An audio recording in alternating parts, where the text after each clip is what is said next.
Hi! Ako nga pala si John Eric Reaño, isang estudyante na nag-aaral sa De La Salle College of St. Benilde. Nais ko lamang ibahagi ang kwento ko bilang isang videographer at photographer. Tara at samahan niyo ako. Ito ako ngayon, pinapakita sa inyo yung mga usual kong hinahanda na mga dadalhin at gagamitin sa tuwing may mga projects ako mula sa aking kliyente. Recently, puro video projects yung natupag ko, kaya madalas marami akong bitbitin.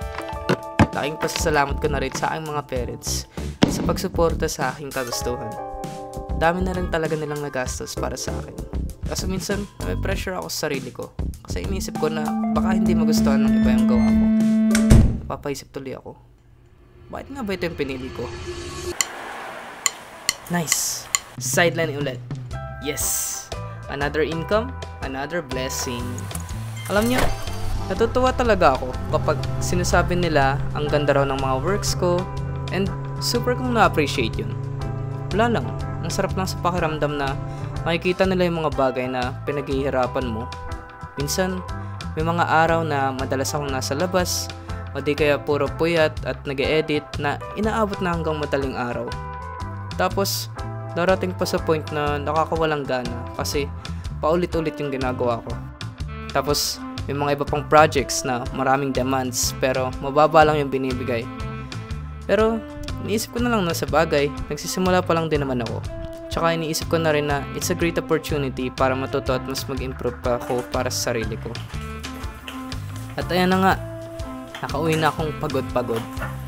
Pero at least, masaya naman ako sa pinili ko, di ba?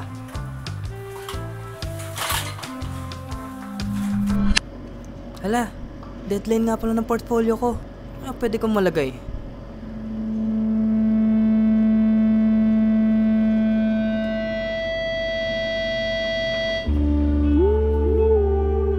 Ang dami ko na rin palang mga nagawa.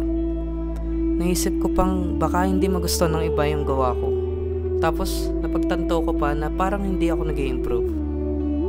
Laking bagay din pala kapag nakita mo yung mga past projects mo, no? Sa ilang taong experience sa industriyang ito, na-realize ko na ang dami ko na rin palang natutunan. Ang dami na rin nag-upgrade sa mga kagamitan ko. At alam kong malayo pa, pero malayo na. Salamat sa naging una kong camera. Ikaw naging pundasyon ko sa pagkamit ng pangarap ko.